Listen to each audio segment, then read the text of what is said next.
The Matrix is one of the greatest metaphors ever. Machines invented to make human life easier end up enslaving humanity. This is the most common theme in dystopian science fiction. Why is this fear so universal, so compelling? Is it because we really believe that our toaster and our notebook will end up as our mechanical overlords? Of course not. This is not a future that we fear, but a past that we are already living. Supposedly, governments were invented to make human life easier and safer, but governments always end up enslaving humanity. That which we create to, quote, serve us, ends up ruling us.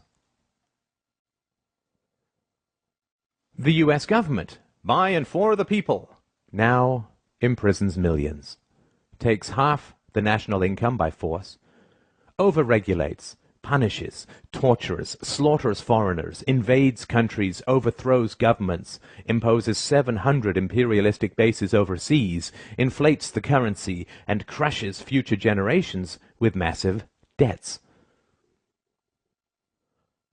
That which we create to serve us ends up ruling us.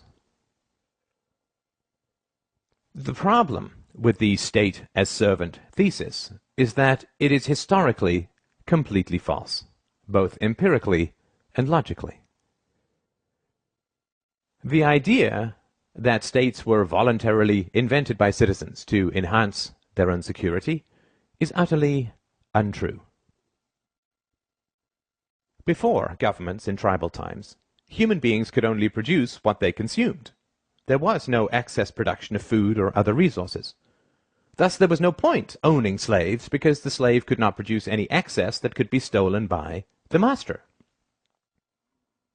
If a horse pulling a plow can only produce enough additional food to feed the horse, there's no point hunting, capturing, and breaking in a horse.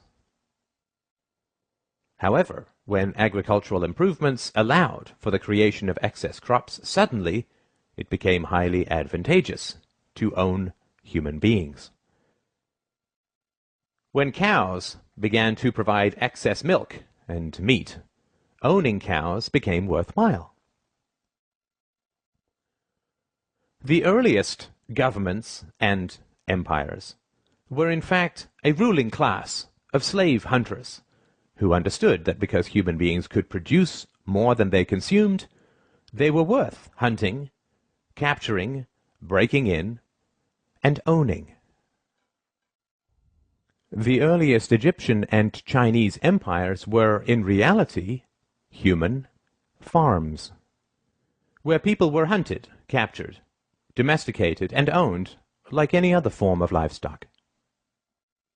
Due to technological and methodological improvements, the slaves produced enough excess that the labor involved in capturing and keeping them represented only a small subset of their total productivity.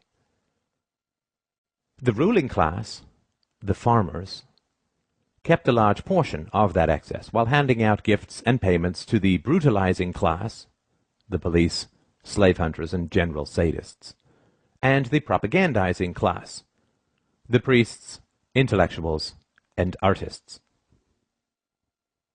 This situation continued for thousands of years, until the 16th to 17th centuries, when again massive improvements in agricultural organization and technology created the second wave of excess productivity. The enclosure movement reorganized and consolidated farmland, resulting in 5 to 10 times more crops, creating a new class of industrial workers displaced from the country and huddling in the new cities.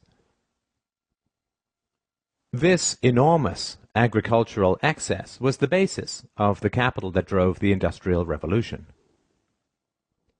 The Industrial Revolution did not arise because the ruling class wanted to free their serfs, but rather because they realized how additional, quote, liberties could make their livestock astoundingly more productive.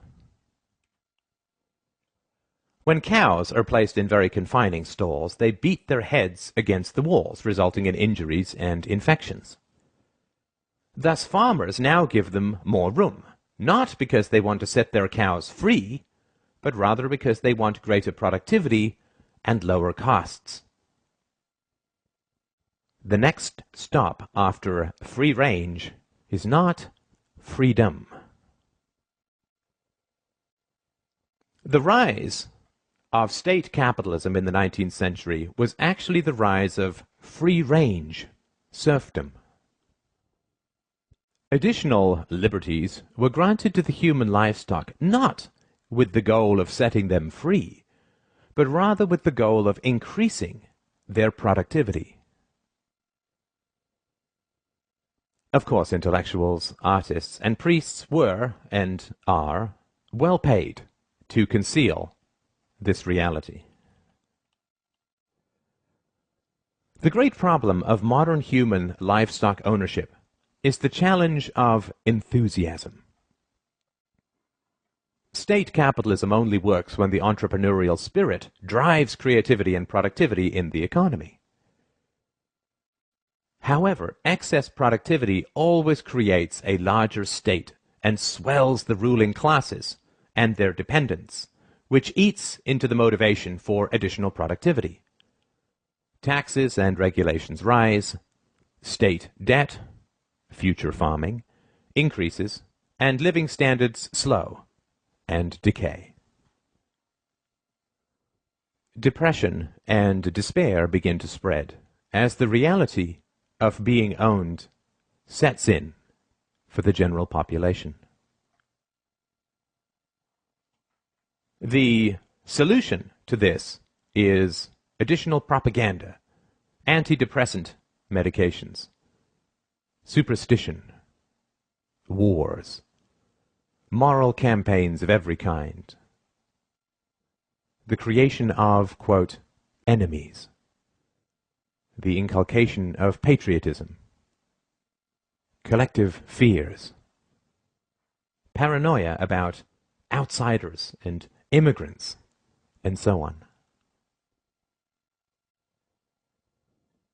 It is essential to understand the reality of the world. When you look at a map of the world, you are not looking at countries, but farms.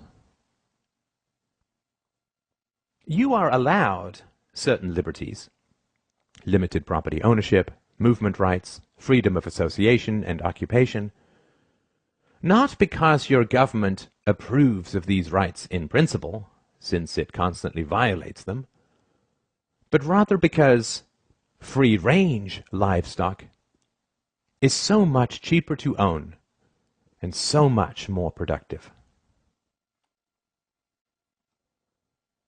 It is important to understand the reality of ideologies.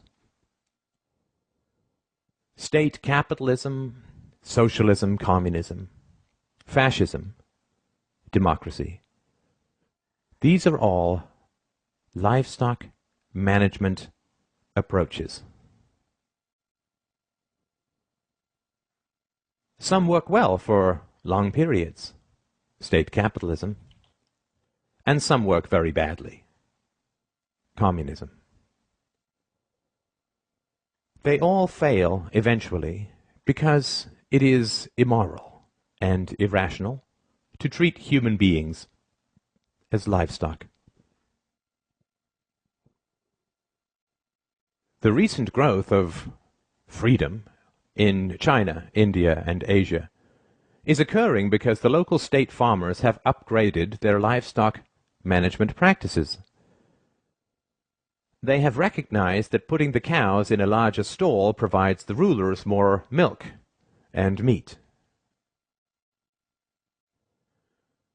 Rulers have also recognized that if they prevent you from fleeing the farm, you will become depressed, inert, and unproductive. A serf is the most productive when he imagines he is free. Thus your rulers must provide you the illusion of freedom in order to harvest you most effectively. Thus you are allowed to leave, but never to real freedom, only to another farm, because the whole world is a farm.